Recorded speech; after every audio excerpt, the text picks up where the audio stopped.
I say if you're going to be an influencer, tell us everything or none at all. Nowadays, if you're going to be an influencer, tell us everything or none at all. You want to be a fitness influencer? We need to know you had a BBL. You a cut woman, what your husband look like? Where you work at? Where you been at? Details everything. That's what influencing is. You can't hold nothing back. That's what you want to do. Full force, baby. Ain't your business. And that way, if some stuff come out, we already knew. And since nobody gonna say it, I'm gonna be the one that say it. Like, once you see a couple talking about we're still together, but we finna just live in 2 separate houses now. They done. That's the beginning of the end. Like, bitch, just telling you they're breaking up without telling you they're breaking up. Like, that's the beginning of the end, literally. I ain't seen a couple that did that and stayed together yet. Social media is very much scripted. So you'll find yourself feeling shocked, disappointed, and even upset at some point over these public relationships and how viewers feel sucked into the situation. But what they don't know is it's all by design. The views and opinions expressed in this video are my own and are not intended to be taken as facts or professional advice. I'm simply sharing my personal perspective on a topic that's being discussed on a public platform. Any resemblance to the truth, actual facts, or to reality is purely coincidental. Viewer discretion is advised. Y'all, welcome back to Voice and Value. And if you're new here, go ahead and make yourself comfy because mi casa es su casa. We're about to get into personality and public dynamics, especially in the age of social media where everybody's business is everybody's business, whether they like it or not. Today's topic is influencer breakups. Do we deserve the full story? You know, a popular couple breaks up, goes quiet, or starts dropping cryptic messages. I'm glad I can depend on myself.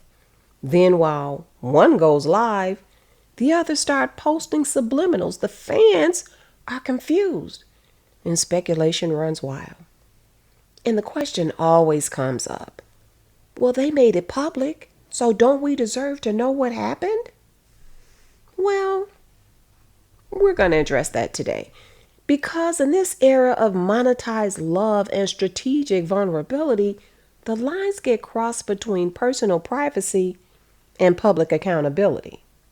First, let's talk about why the heck we care so much in the first place. We get attached to influencer couples the same way we do TV personalities. But even more so because these folks are real.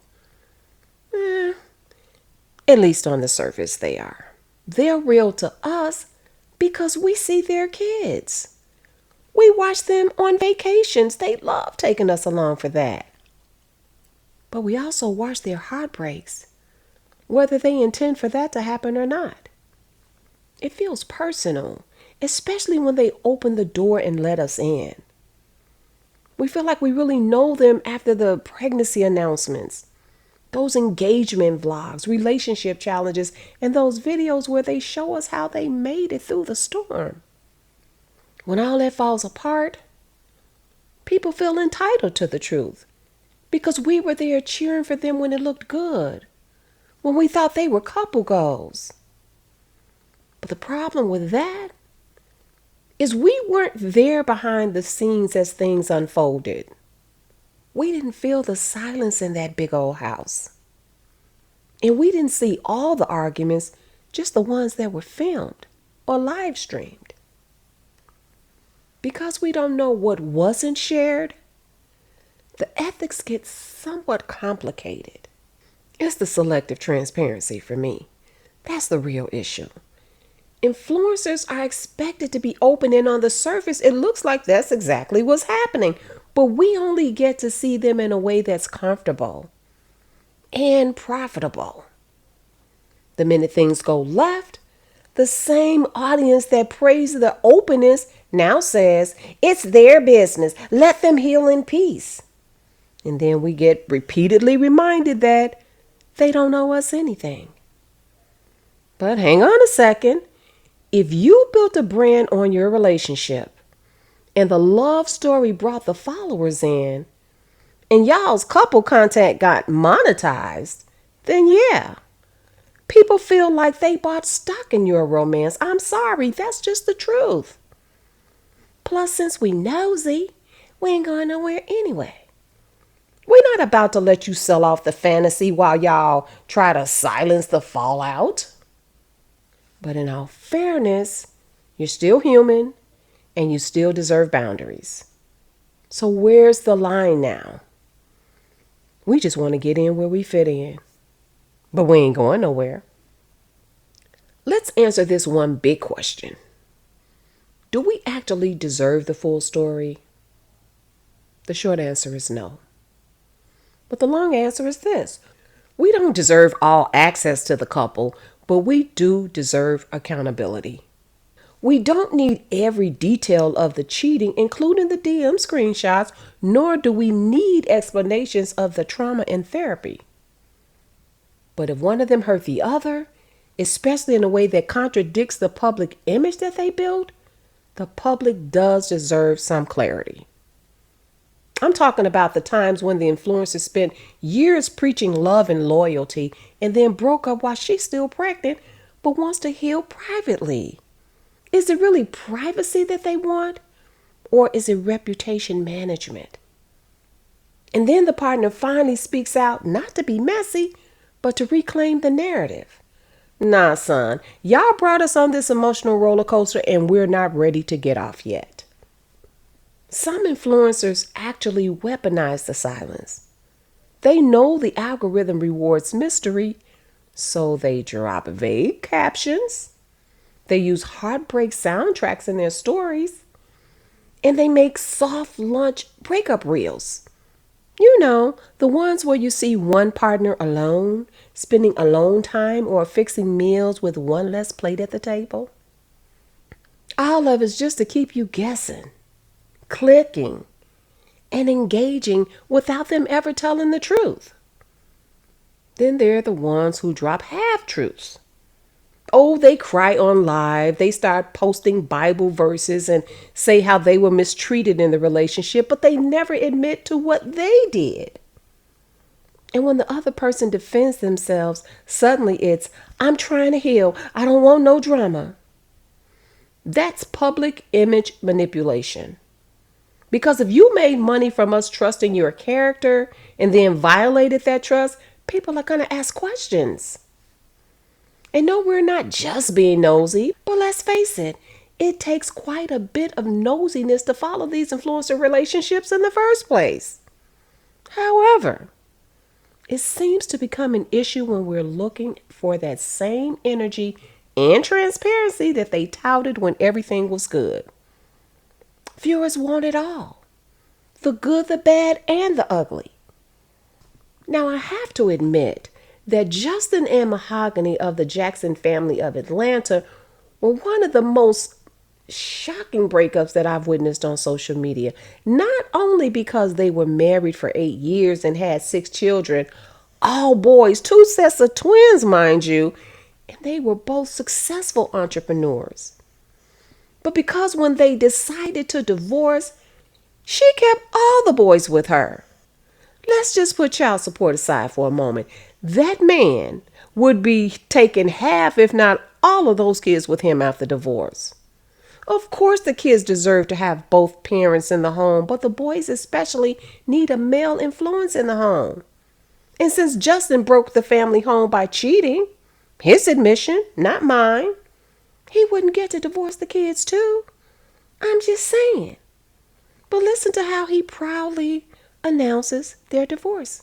And she sits there, very compliant, seemingly complacent. Watch for yourself. Done a great job when it came to certain videos and just, when it came to, showing out when we did pranks and things. But this is unfortunately where we are right now at this moment. This is not a prank, nor is a skit. It's not a joke. It's our reality. But personal feelings aside, we do need to show empathy in these situations because the reality is influencer relationships are businesses. Every date is content, and every moment is a brand move. Sometimes they stay together longer than they should just for the check. Tell the truth and shame the devil. Viewers see it as love when it's really just survival. But it's also damaging. Because now the audience is watching a performance. It's no longer the partnership that we admired in the beginning. We quickly forget that these are real people who are breaking down in real life. They're co-parenting while getting harassed by fans. And some fans can be the absolute worst. They're living with the betrayal of someone they once loved. We've dealt with this in our own lives, but the huge difference is there was no audience. At least not a public one. Just imagine trying to heal while strangers are calling you bitter, manipulative, and overly dramatic, just because your pain doesn't fit their favorite narrative. So where do we draw the line? Or do we? Influencers should and will only share what they're comfortable with sharing. But they need to understand that when you build a platform on love, people are going to ask questions when it ends. Viewers and bloggers should show empathy. But we also have the right to not be misled. Don't sell us intimacy, then ghost us in the aftermath. Accountability does not require oversharing. It just requires honesty and consistency. If you can't talk about it, then don't monetize it. At the end of the day, influencer relationships are modern day soap operas. Except the pain is real. The kids are real. And the damage lasts far beyond the content cycle. So no, we don't deserve everything. But we do deserve the truth. And more than anything, we deserve influencers who remember that our views help pay the bills, but their integrity helps protect the brand. Should influencers go completely silent or speak up when they built their platform on love? Let me know your thoughts in the comment. Because I was not in a place mentally to see those sacrifices as sacrifices. I was not reciprocating the love and the sacrifices that were being given to me. And there came a point in our relationship where I started to hear her, like she was saying over and over what she needed from me. And I would just sulk away, go into the room, sulk away, go into the room, wouldn't give her anything in return, wouldn't give her what she needed. All the while I would go sulk away in that room, I would go and I would drink in that room. Don't forget to like, share, and subscribe.